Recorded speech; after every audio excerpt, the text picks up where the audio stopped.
My name is Anil Kulkarni. My business name is AK Fina Services. I am a certified wealth manager. I am into multiple financial services. 1 minute presentation आपण कशासाठी करतो? आपण जेव्हा networking मीटला जातो त्यावेळेस the most effective way of conveying your business is your 1 minute presentation, right? So, what are the things to do and to avoid in 1 minute presentation? That's important. हे काय असतं की मी जेव्हा माझ्या बिझनेसचं प्रेझेंटेशन देतो तेव्हा ते उपस्थित असलेल्या सगळ्यांपर्यंत इफेक्टिव्हली पोहोचलं पाहिजे, सगळ्यांच्या लक्षात राहिलं पाहिजे आणि त्याला रिकॉल व्हॅल्यू असली पाहिजे.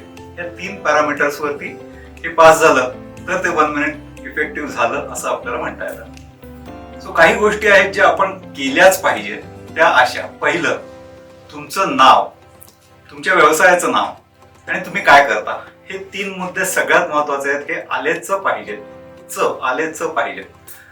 हे का तर बरेचदा असं होतं आपण आपल्या बिझनेस बद्दल भरभरून बोलतो, नावच सांगत नाही किंवा बिझनेसचं नाव सांगत नाही आणि मग मीटिंग झाल्यानंतर लोक विचारतात, अरे तू अमुक बिझनेस बद्दल बोलला होता, तो कोण होता? So please remember to tell your name and your business name first.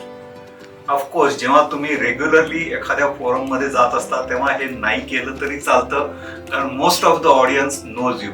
But still networking meetings are for visitors, not for members. So you have to be precise, and if you make it a habit, you don't make a mistake. Okay? कारण habit makes man perfect. ह्या गोष्टी लक्षात ठेवा की पहिलं तुमचं नाव, तुमच्या बिझनेसचं नाव, तुम्ही काय करता हे थोडक्यात. त्याच्यानंतर तुम्हाला या फोरम मधनं काय अपेक्षित आहे, सो तुम्ही कशासाठी हे देताय. आता इथे एक मोठी चूक बहुतेक लोक करतात की मी ह्या फोरमला माझ्या सर्व्हिसेस कशा विकू शकतो. That is not the point. या फोरम मधल्या लोकांच्या थ्रू मी इतर 500 लोकांपर्यंत कसा पोहोचू शकेन हे महत्वाचं आहे.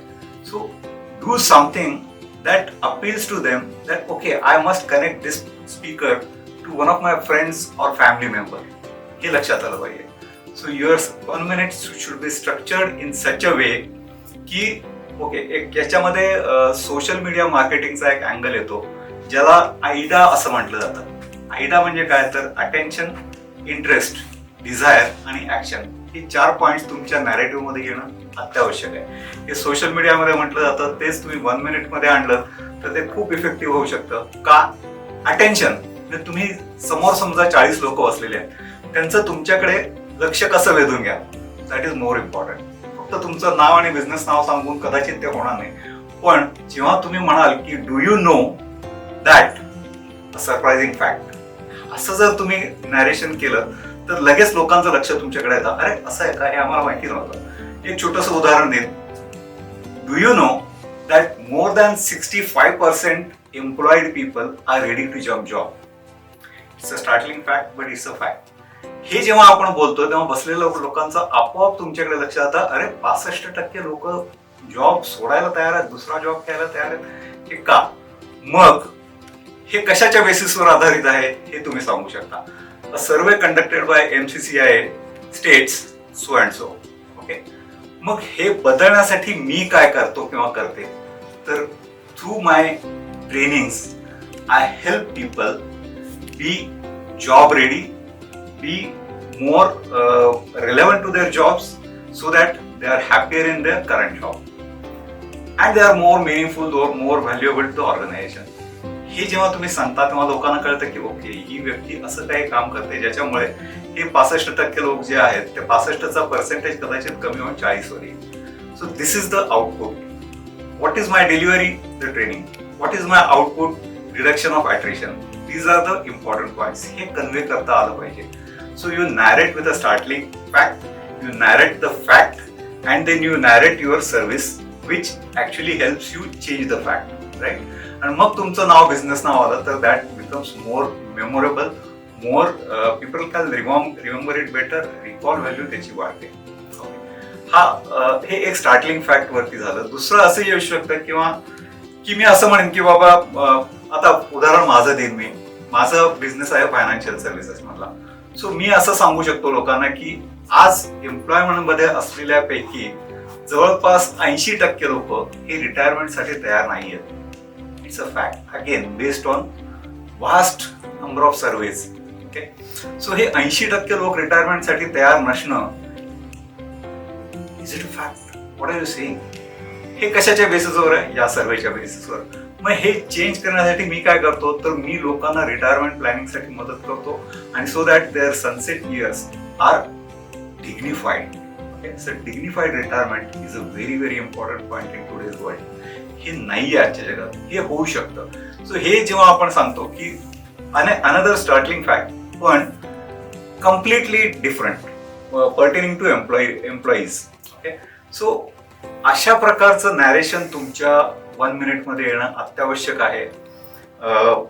मी सुरुवात करतो, जनरली माझी मेथड ही आहे की मी सुरुवात करतो एखाद्या पॉइंट पासून, एखाद्या सेईंग पासून, किंवा उदाहरणार्थ एक माझा मित्र आहे, तो करिअर काउन्सिलर आहे. तो कशी सुरुवात करतो त्याच्या नॅरेशनची, तर मराठी गाणं तुम्ही ऐकलं असेल, एका तळ्यात होती बदके पिले सुरेख, आणि त्या गाण्याचा शेवट काय आहे, तर त्याचेच त्या काळाले तो राजहंस ऐकला. मी एक करिअर काउन्सिलर आहे आणि सायकोमेट्रिक असेसमेंटद्वारे मी मुलांना त्यांच्यातला राजहंस शोधायला मदत करतो. Excellent narration, right? हे ऐकलं की लोकांच्या लक्षात राहतं आणि हे कित्येक काळ फक्त मीटिंग झाल्यावर विसरून जात नाहीत लोक. भेटले की विचारतात, अरे तुम्ही ते राजहंसवाले आहात, बरोबर? So this is the narration you should make. It should become memorable. It should have a high recall value and it should serve the purpose. So मला अशा लोकांशी कनेक्ट करून द्या, अशा पेरेंट्सशी कनेक्ट करून द्या ज्यांची मुलं करिअरच्या बाबतीत चाचपडतायत, ज्यांना काही क्लॅरिटी नाही, इव्हन पेरेंट्सना नाहीये. हे त्याचं नॅरेशन आहे. सो त्याला असे रेफरन्स धडाधड रेफरन्स येतात त्याच्याकडे, आणि तो जे काही काम करतो त्याच्यामध्ये त्यांनी आतापर्यंत शेकडो मुलांना मदत केलेली आहे आणि त्याचे सक्सेस स्टोरीज खूप ह्यूज आहे. Same way we have somebody like Ashlesha. Ashlesha, तू पॉटर आहेस, राईट? सो तुझं बेसिक नॅरेशन काय असतं की I put love in to my work. So putting love, the artefact that comes out is सुंदर, ब्युटिफुल, राईट? सो हा जो प्रेमाचा अँगल आहे, माझ्या क्रिएशन मध्ये प्रेम आहे, आत्मीयता आहे, माझं I am putting my heart in to it, हे नॅरेशन जे आहे हे लोकांना इमोशनली कनेक्ट होणार असतं. So you have to connect with people's emotions, you have to connect with people's need, and you have to first of all you have to identify the need, you have to connect with their need, you have to connect with their emotions, and then ask for referral. Don't say that I can give you. You have to ask for connections with people in your contacts who are looking out for my kind of services. दुसरं एक आहे की प्रत्येक वेळेस narration एकच ठेवू नका, शक्यतो बदल करा, कारण तुमच्या नॅरेशनचं रिपिटेटिव्ह झालं की लोकांना कंटाळा येतो त्याचा आणि people don't listen to. So काहीतरी नवीन अँगल प्रत्येक वेळेस त्याच्यात आणत जा. तुम्ही लोकांना सांगत जा की तुमच्या सर्व्हिसेस कशा प्रकारे वेगवेगळ्या ग्रुपसाठी इफेक्टिव्ह आहेत, आणि जेव्हा रेफरल मागता तेव्हा त्या पर्टिक्युलर ज्याच्याबद्दल तुम्ही बोललात त्याच सर्व्हिस बद्दल रेफरल मागा.